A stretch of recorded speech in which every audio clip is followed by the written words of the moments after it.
Yes, I think we'll make a start. My name's Dave Smith, as you probably all know by now. I'm supposedly the host of this meeting, but due to certain technicalities, I can't actually perform any host functions, but that only applies if we need to, or if I need to share screen or anything like that, which I don't think I will need to do today. Ian is my co-host. You all know that this session is being recorded. I don't think anybody objects to having their pictures on the screen, but if you don't want to be videoed, then you always have the option of stopping your video, which is the little symbol down at the bottom left corner of your screens. So I shall introduce you to our guest this morning, Nigel Paine, who is in sunny Slovakia. I am in Slovakia, but it's not sunny today. And he's going to be talking about, well, I'll let you introduce your topic, Nigel. Just before you do so, if anybody wants to ask any questions, there is the chat facility at the bottom of the screen there. You can send a message to me or a question to me, and I can then pick that up and relay it to Nigel. Or if it doesn't get too busy, then we can probably open it up so that you can ask the questions direct. Dave, before we go any further, there is another issue. We can't spotlight Nigel because neither of us are hosts. Yeah, we can't spotlight Nigel to make him full screen, so everyone will have to go to speaker view and stay quiet because we can't spotlight him, can we? You can, however, just click. You can pin Nigel instead of spotlight for if everyone prefers. No, you'd have to do the gallery view because it's records as speaker view. You have to go to speaker view, otherwise you just record everybody. That's how it works. We can't. If anybody speaks, Alex, they appear full screen, so it'll take Nigel away. So anybody joining with audio, it'll go to them. Yeah, I was going to say. Well, we shall have to ask everybody then to mute their microphones. Yeah, so we don't get any extraneous noise. Is there any way that you can? I don't want to get rid of you, Dave, but can one of you find a way of get into this as a admin? Well, once you're underway, Nigel, I shall disappear for a few minutes and see what we can sort out. Okay, that's fine. So over to you. Okay, good morning, everybody. I think this is session number 4 or 5 of my virtual shows. So yeah, it's been going on for a while, ever since good old COVID. Today I will be making a Northeastern Railway S1 hopper wagon. This is based on a kit which has an interesting history. Go back to Keighley 7mm group days when there was a layout built called Brunswick Bay, a layout based in the northeast Cleveland Hills area of North Yorkshire Moors, shall we say, Cleveland Hills area of England. It was a Northeastern Railway layout, and it was depicting the line from Whitby round to Saltburn and thereon.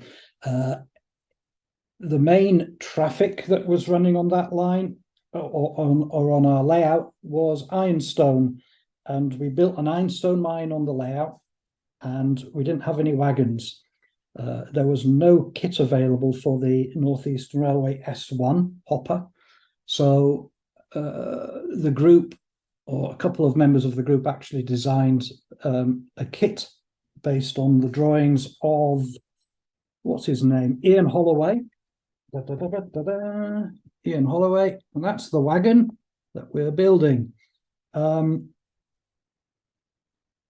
Pete Scarborough, who drew up the kit, or drew up the drawing for what we were building, discovered that the 6'3" wheelbase wasn't quite right.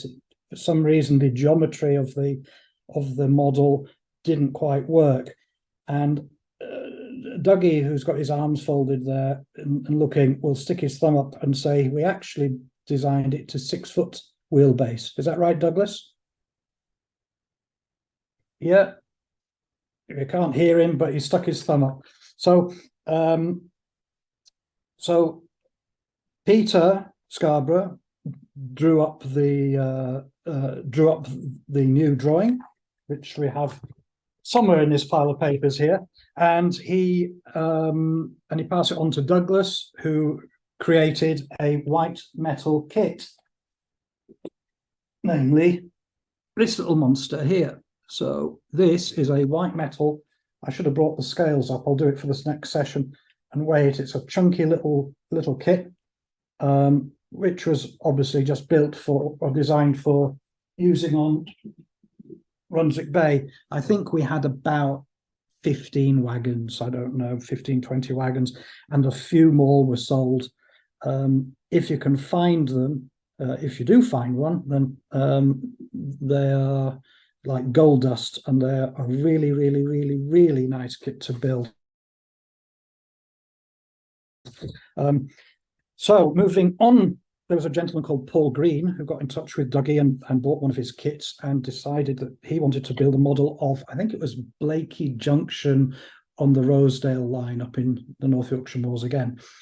And he started to build one in O gauge, got so far with it and threw his hands up in the air because he couldn't fit it into his room, and went S gauge. And I believe somebody might know that there might have been it might have attended the Keighley show a couple of weeks ago. There was a model railway exhibition at Keighley, and I think he had his layout there. He couldn't make any more white metal kits because I think the mold was a bit old and everything. So Dougie allowed Paul to cast them in resin. This is a resin casting that he's done. And after Paul threw his arms up in the air, he said he was going to sell up his resin kits, and I got in touch and said, oh, I'll have them. So next to me here, I have 2, 4, 6, 8, 10, 12, 13 of these kits, and a further 2, 4, 5, 6. I've only given a tour of the new modelling room. So there's some kits. And I think if I go there, zoom in a bit, you can see a rake of Ironstone Hopper wagons with one I prepared earlier on the end. Am I going to the right way? Yes, I am. And then the rest of the room, look at that. I've got a fantastic wife. She allowed me to move into this new modelling area. So it's great. Right. So we have a very simple kit. Dougie designed it so that, imagine this is white metal. Dougie designed this as a one-piece casting. What a marvellous piece of engineering that is. And he also designed this hopper as a one-piece casting. I think there were casting problems, and they had to fill the front area here with white metal manually, so it wasn't really a commercially viable product. But for the purposes of running on Brunswick Bay, it was great. Other items in the kit is a little bag of bits. So, and we are going to attempt. I am going to attempt to assemble all this in 2 sessions today. Might be able to do it. We'll see. So, how to build a North Eastern Railway hopper wagon kit. This kit is very well designed. His head's going to explode, is Dougie, but he's a good engineer, and he knows how to work his way around a kit. I will make sure that I don't drop all these bits on the floor. Start by fitting the coupling, the representation of the coupling spring and the buffer spring. It was an all one piece affair on this wagon. I should say that these wagons were pretty ancient design. They were actually first introduced into the Northeastern Railway in 1856, I think it was.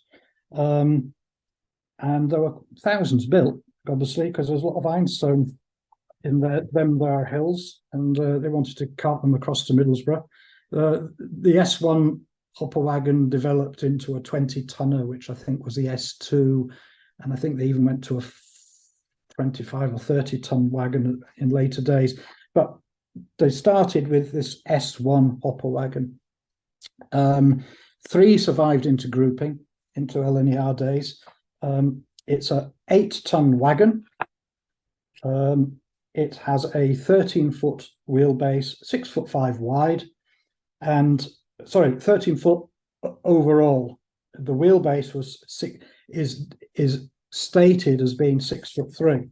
So if you go into this lovely book here called LNER Wagons, and I dig out my Northeastern Railway drawing here, it says it's 6'3". You can see that.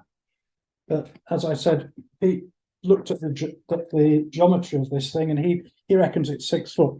So 3 inches, what's that in O gauge? About 1.5 mil, I guess, something like that.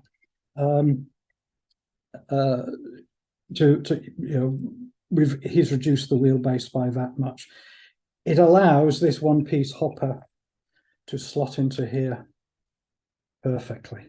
It drops in, and it all comes together really, really well. Right, so I guess, where do we start? When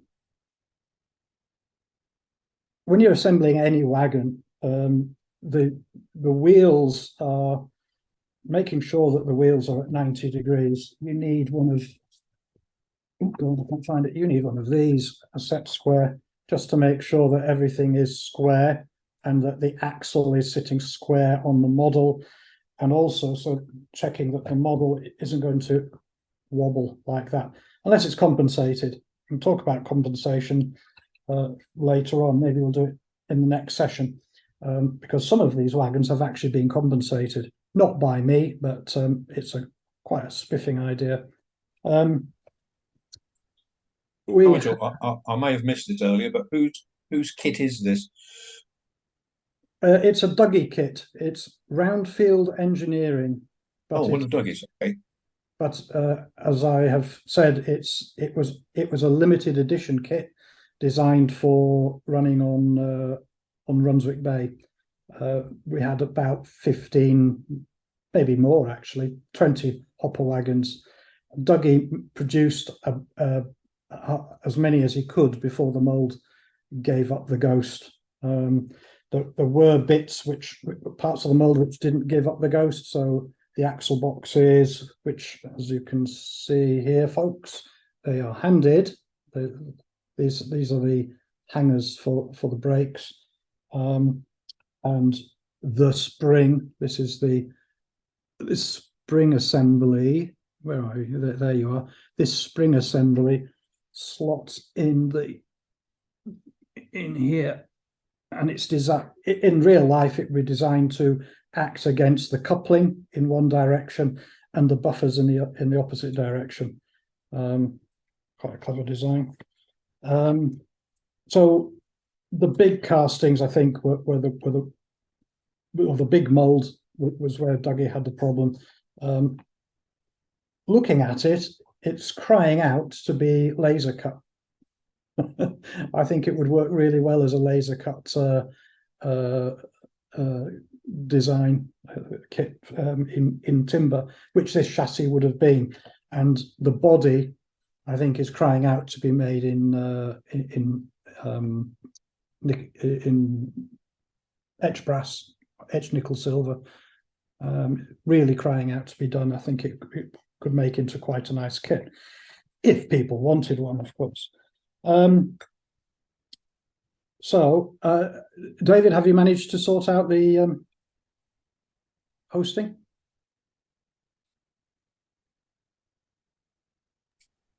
Sorry, not yet. No, Nigel. All right. Carry on. Carry on. Can everybody still see me? Yep. That's good. Right. Okay. So,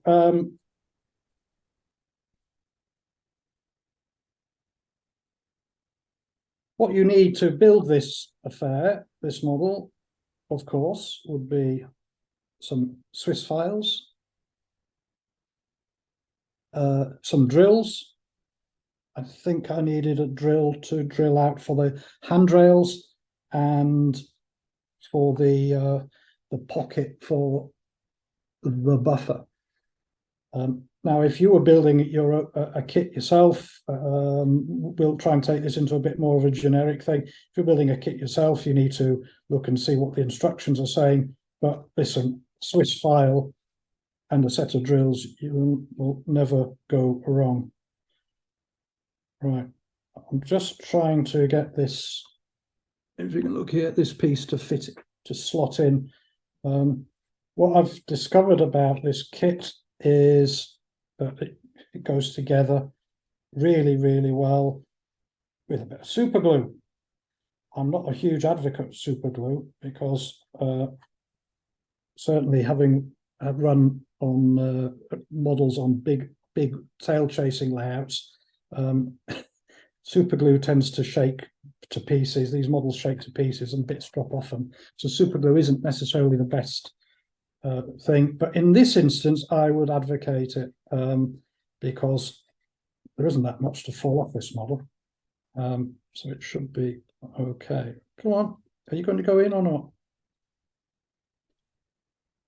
This is one of these things where I should have prepared this earlier, but we'll do one of them and then you can see what I'm doing, and then we'll go on with the wheels.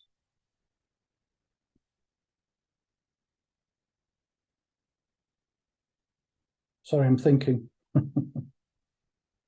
Okay, nearly there.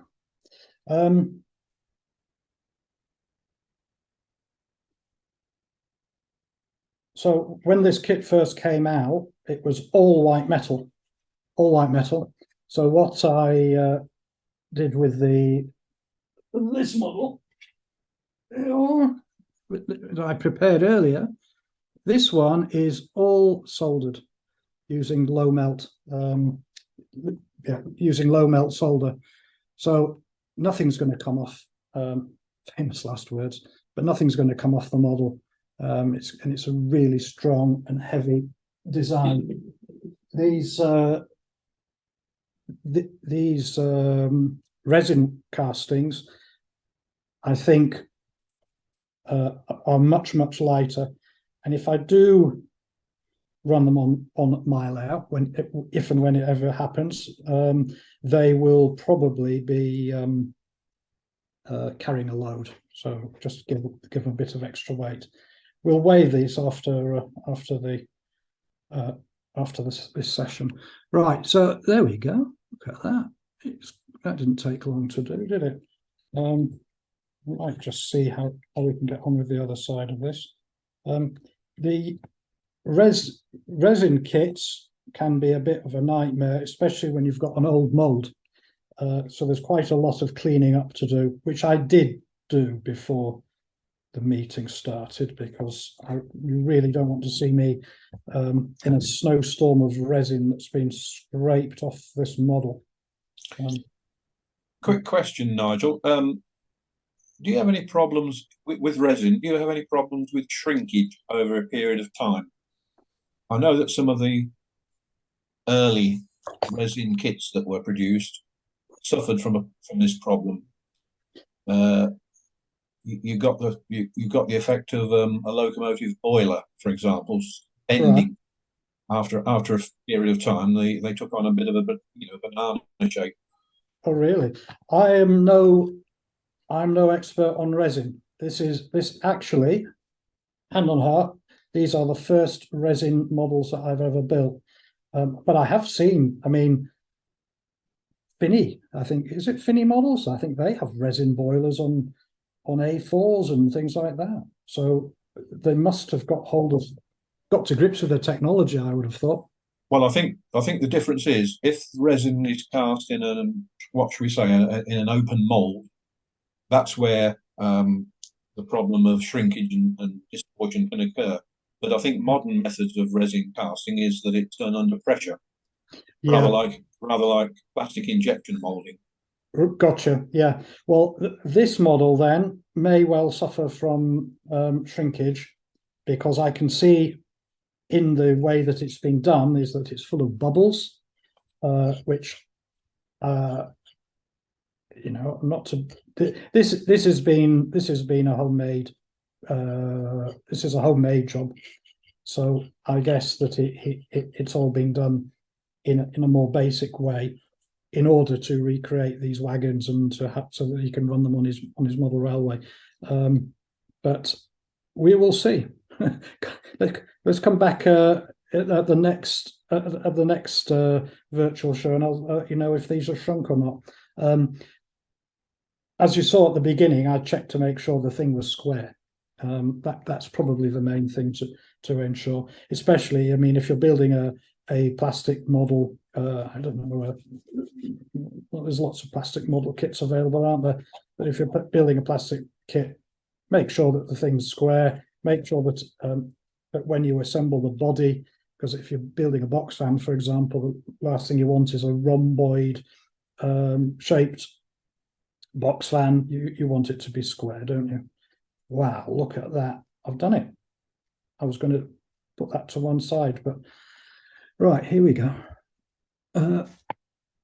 So we are half an hour in, and we've got 2 pieces in place.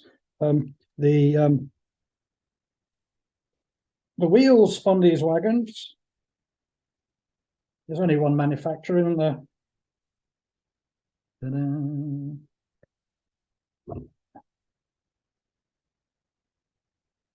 Slaters must have produced literally tens of thousands of 7120 standard wagon wheel, 3'1", 8 split spoke wheels.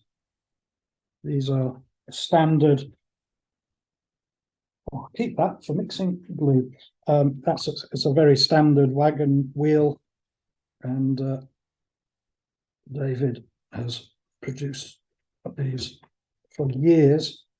Right, so split spoke. How do we do that so you can see it? Split spoke. The spoke has got a split, so quite a nice looking wheel compared to some of these more modern designs. Now I know for a fact that these, famous last words, that these bearings should all slot straight into this casting. Can we see that? And the reason I know that is because it's a Dougie kit. It's a Roundfield engineering kit, and it goes together really, really well. I'm promoting Roundfield engineering, but you don't do them anymore, bless him. Dear Dougie. And the kits, all the kits that he ever made went together really, really well. I wish. Can you hear me? I can. Hello, Dougie. Hello. That Dougie here must have been a flipping genius. He must have been. Is a head exploded yet? Right. So what I'm doing is I'm taking these castings and I'm just filing them down a little bit so that I know that they're going to slot nicely into this model.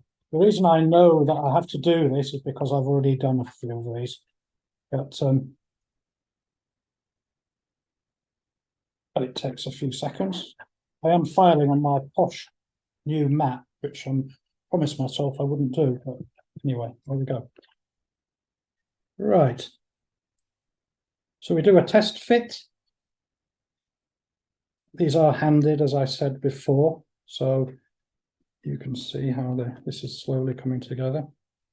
The way that this kit is designed, again, to all kit designers and kit manufacturers, if you put 2 slots in there so that they fit into the model, I'm going to show you this. If you can see these, you see these stretcher pieces, it just slots in. This has. Why isn't that going in? Oh, because it's the wrong way. Right.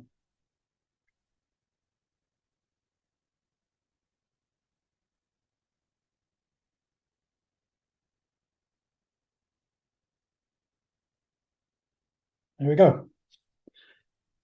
It's just a trial fit, and all these parts all slot in, and with the exception of one, there's a bit more cleaning. Look at this, some flash on this casting. I don't believe it. Right.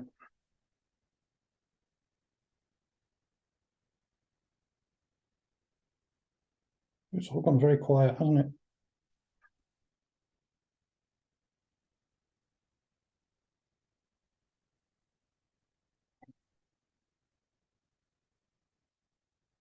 Can we all see what I'm doing here? Is that better? As with any model bench, you all start off wanting to work on a, I don't know, an A3 sized area, and you end up with something like A2, not A2, what was it? A4, A5. So you end up modeling this tiny little space here. Anyway, right, this is nearly ready for fitting the wheels. Just got a little bit of an issue with this. I think there's a bit of... Right, cleaning resin off a casting like this, and moulding. You end up with a bit of a sandstorm, snowstorm rather. Right, is this going to go in now? Nope. Why isn't it going in? Uh-huh.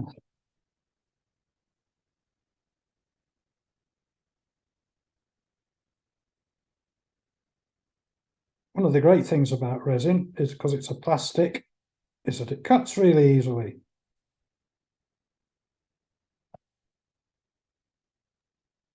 Mind your fingers with that scalpel. Yeah, it's a new one as well.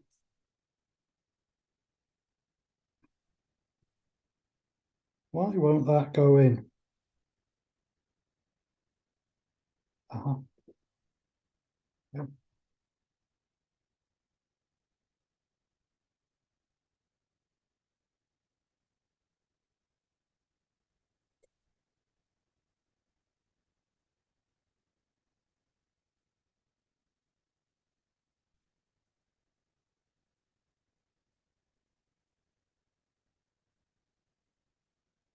I normally do these and I'm really talkative, but I'm concentrating this morning, so it's not so easy.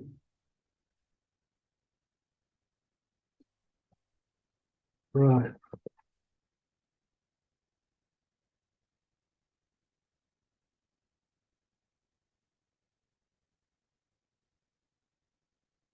I'm actually building these wagons as a kind of an infill, because I've been building a rake of coaches of North Eastern Railway clear story coaches for seemingly forever.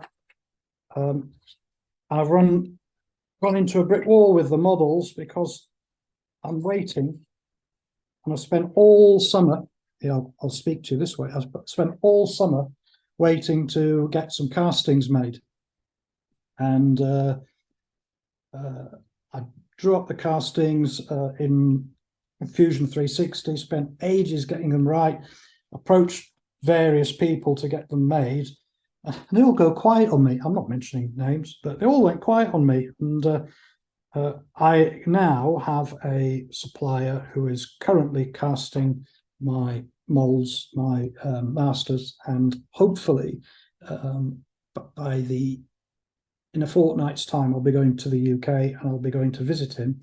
And fingers crossed, touch wood, I'll get my castings and I'll be able to get on and finish the huge backlog of models that I've got on here. So if you go on the forum, I'll start posting on the forum again, because I should have actually made some progress and have something to show you all. Any road up, right? So we now have these four castings all slot in very nicely. Some of them are a nice interference fit, some of them are a little bit looser. First thing I would do here is check to make sure it's square, just to be absolutely certain. And you just use various points on these castings to see if there is shall we call it a datum. So I'm looking at the, shall we call them the horn guides on these on each side, and they all line up. So far so good. So in my experience of assembling these kits is that the best way to assemble them is to fit the bearings in. Yeah, that's clever. And take and have, they're just falling out, and have them in place, swap the wheels in, and then fit the loose castings on this side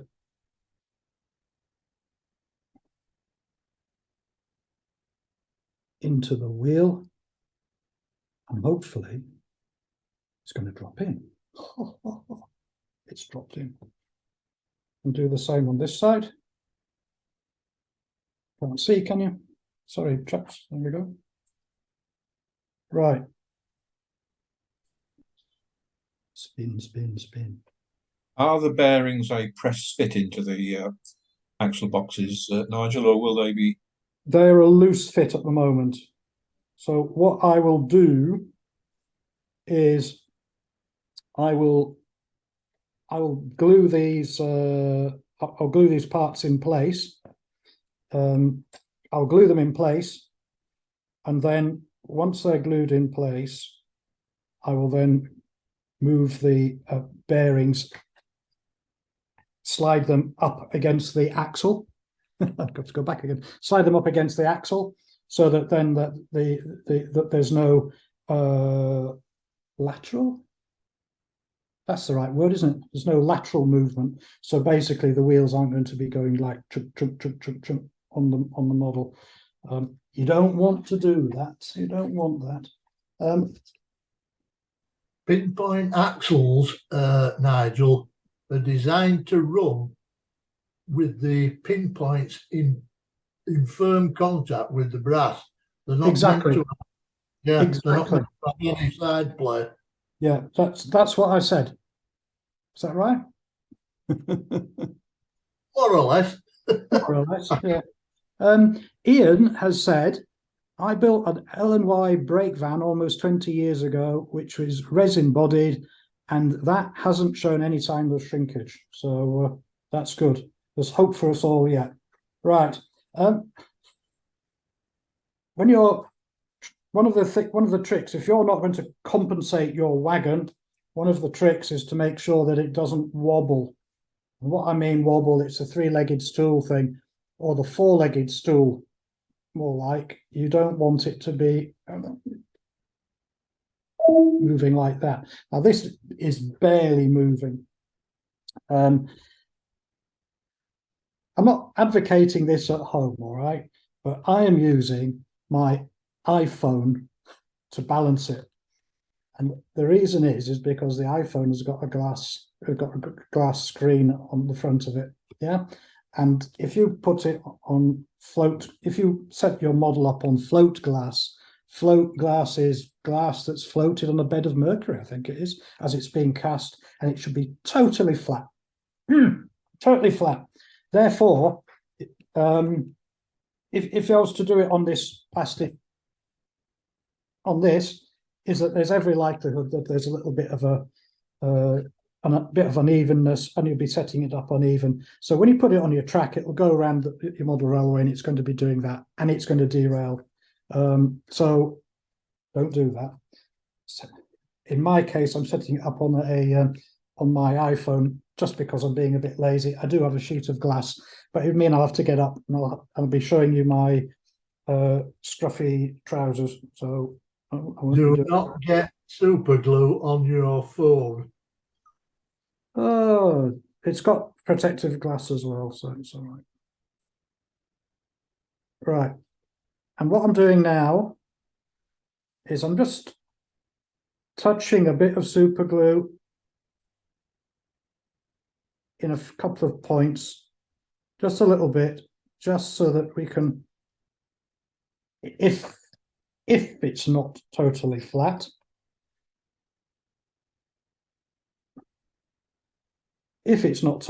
we can adjust it. I will say this, it's totally flat. So we have a nice square model. So despite this being a resin casting of a white metal casting, it's come out really quite nicely so far. Right. Like I say, I'm not a big advocate for super glue, but for these models, I think it will be okay. If you're building a model, a loco or something like that, I think super glue will not hold it together. It might hold it together initially, but after a while it will disintegrate. But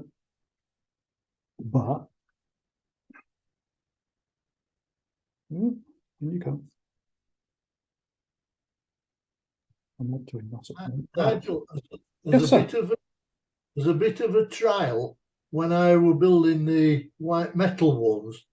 I was a bit doubtful about super glue, and I built one in white metal that was completely super glued together without solder as a trial. And I was able to get hold of each end and twist one end, twist the whole of that chassis almost to 45 degrees, and it still didn't part. Really? Nothing parted. I couldn't believe it. It's incredible. So it boosted my confidence in super glue. Yeah.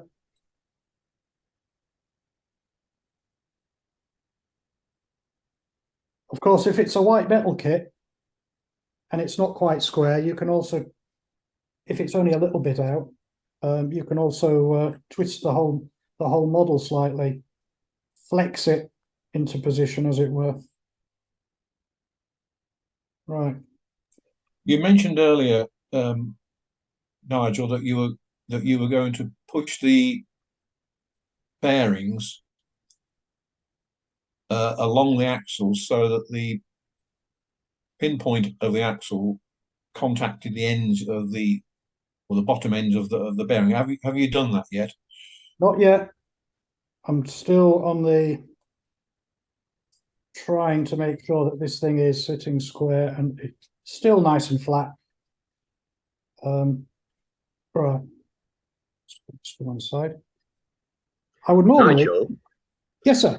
Slaters used to provide spacing washers for the pinpoint bearings, didn't they? Yeah, they used to provide spacing washers so you could actually space the pinpoint bearing further in, which took out the side plate. So obviously they don't do that anymore. Certainly they don't come in the box that you get. You get the Slaters. There are other manufacturers of wagon wheels. You get the packet. There's two wheels assembled, shrink wrapped onto here, and inside is a lovely little box in which the bearings sit, and they're sellotaped in place. Never throw this away. Well, unless you've got a collection of 50 million of them. If you take all the sellotape off, it's a lovely little thing for putting bits in while you're assembling your model. Ta-da! Top tip of the day. Right. So I am going back to the picture. This is not wobbling in any way whatsoever. But you can see there's a little bit of waggle there. Can you see? So the secret there is to have, I'm going to take this phone away. It's my English phone as opposed to the Slovakian phone. Nigel, 2 phones. My wife bought me the Slovakian one because I was phoning people up on the English number all the time. Right, so these bearings move very, very slightly within this within the axle box. So what I'm doing, if you can see here, oh, the apprentice is here. Hi. This is Patrick and Inky. I'm doing I'm assembling this wagon live. There's 500 people watching you there now. No. Yeah, there are. I don't know how many people we have here, but yeah. Right. So, okay. Bye bye. Have you had your breakfast? Patrick's been to a place called Shamarin in Slovakia, which is where all the well, not just Slovakian Olympic training goes on, but also you get visitors from other countries wanting to have cheap training facilities for sports. So Patrick's been swimming for the past week. He slept for 14 hours last night. That's a record. Right, going back to the model, what I've done is I've got a scalpel blade, some super glue on the back of this plastic pop thing, and I have waggled a bit of super glue onto the bearing, move the bearing in and out a bit so that the glue, what do you call it? Not osmosis. What do you call it? It sucks itself into the white metal casting. And Capillary attraction. Capillary. That's the good word. I've been away for too long. If you notice, this wheel goes wobble wobble, and this wheel is not moving at all. So basically, as designed, the bearings are hard up against the wheel, the end of the axle, sorry, and it's holding it in place. And if we give it a spin, you'll notice that, yeah, in fact, the one with the loose is running smoother, but it will derail because it's a short wheelbase wagon. It will derail if you run it over some points or over a bit of rough track. So I'm still going to apply sorry, I'm concentrating again, aren't I? Still going to apply some adhesive onto these wheels, onto these bearings.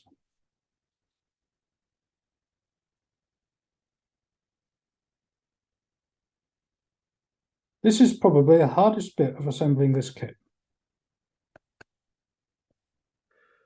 Rather than use an adhesive or a glue, would you sometimes use something like a Loctite? Yes. A Loctite would be good. I have now this is a discussion point. This is the whole point of these sessions. Would you use a Loctite, like a stud lock or something like that, or would you use super glue? Super glue is more readily available to us modelers. A Loctite is something that you'd have to go and source from a engineering supplies, I guess. But yeah, I would say if I was going to be producing, he says, looking across 12 of these wagons, maybe it'd be a good idea to invest in some Loctite. That's probably the best way to do it. Amazon is your friend, and there are other suppliers, of course. And there are other suppliers, yes. So speaking as an engineer, yes, Nigel, yes. the problem with I won't use the brand name Loctite. I'll say high strength retainers, which is what they are. Right. Is they don't necessarily flow as easy as the The reaction of super glue. super glue that you're using. Yes. You would have to apply the retainer to the axle box, to the bearings prior to inserting them into the axle boxes. Gotcha. The problem you've got then is that this high strength retainer tends to go off very quickly. So you haven't got a lot of time in which to get your things assembled and then push your axle box, push your brass bearings into position before the retainer has gone off. Yeah. So in that situation, you're probably better off using super glue, which does stay fluid for longer. Yeah. See, I knew there was a reason. Well, the first thing you wouldn't do is you wouldn't assemble the entire wagon, I guess, or the entire bearing assembly on two axles. You just do one at a time. Then it begs the question of whether the whole thing's going to sit square as you're assembling it. Yeah, I guess you just have I to would use super glue, Nigel. I won't use Loctite. There's so many different grades of it, and yeah, there's so many difficulties with it. And I think super glue is a better proposition. I guess if it was a factory production, then it might be better. But for right, because we've only got 5 minutes to go. Is that right?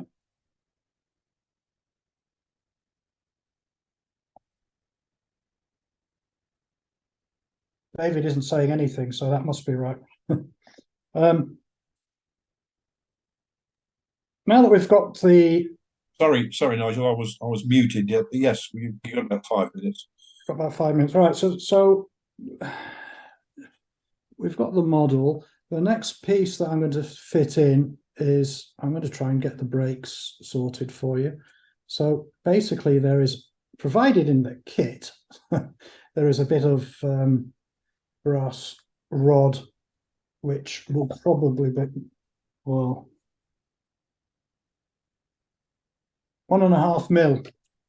I don't know what that is in imperial, but 1.5 mil rod, and not very well. 60 thou. 60 thou, is that right? Right. So it's 60 thou rod, and it's basically the bar that the brakes will swing on. And what we'll do as the final little flurry for this morning session is we will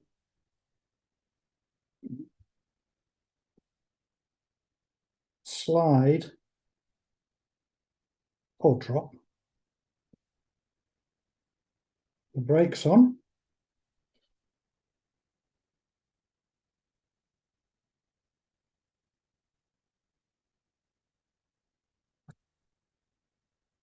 With the right.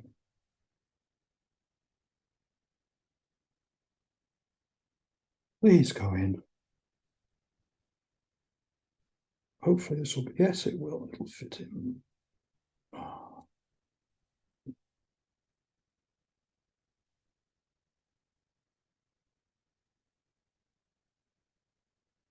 Right.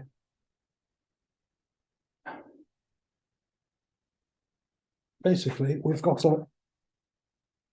Can you see that? These are all hanging down quite merrily, pointing in the general direction of the axle of the wheel. I've just switched on my soldering iron. Why do Americans call it solder? I had a conversation with an American yesterday, with work related, and he said you need to solder it. I don't think I'd solder anything. I've heard it pronounced as solder. Solder. W. Really? Yeah. Solder.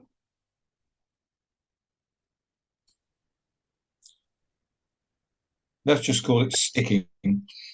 Well, we're gonna scare people because I'm going to solder some white metal as a final flourish. This is a brooch which I insert into these holes, spin it round, and hopefully, yeah, this will fit in perfectly now. Just enlarges the white metal hole a little bit, removes the need for a drill, which is probably the correct engineering way to do it, but certainly this is quicker. My new workshop is perfect. I'm full of drawers and I know where everything is now. Not scratching around too much. Oh, I don't know where my flux applicator is. You know where everything is now, Nigel. Yeah, I know. Right. Right. So this is a soldering iron. I bought it at a guild event a few years ago. The last session, the last catering before COVID, and it was one of the best purchases I've made. Getting it through the UK customs was interesting. Right.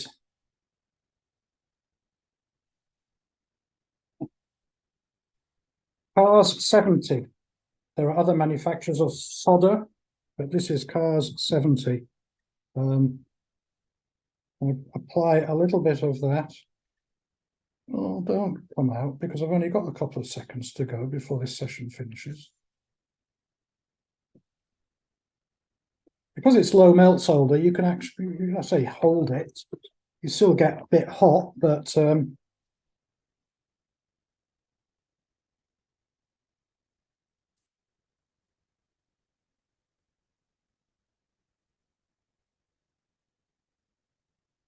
we go. Right. So what I've done here is I've just soldered this brass rod onto the hanger. Brass rod hanger, and soldered it in place so that it doesn't move. The next job after that will be to solder the brakes in the correct position so that they're in the right place and they're not going to short out the wagon. You don't want them touching the axle, the wheel. They do stick out a fair way from the model, from the wheel, Dougie, but I guess you could put a bit of plasticard in front of it to represent a brake block. I don't know. Right, we are now at 10:31. Yeah, if you want to leave it at that for the time being, then Nigel, I think you've come to a. It's a good. You've managed to get almost a complete chassis. We've got a complete chassis, and we've just got a small bag of bits left here. What I'll do is, while you're all watching all the other events and everything, or while we're all watching them, is I will just assemble the brake gear so that it's in place, and we can discuss that when we come back. But at least you can see that it's moved on, and then the challenge is to assemble these last bits in 1 hour. Ha ha ha!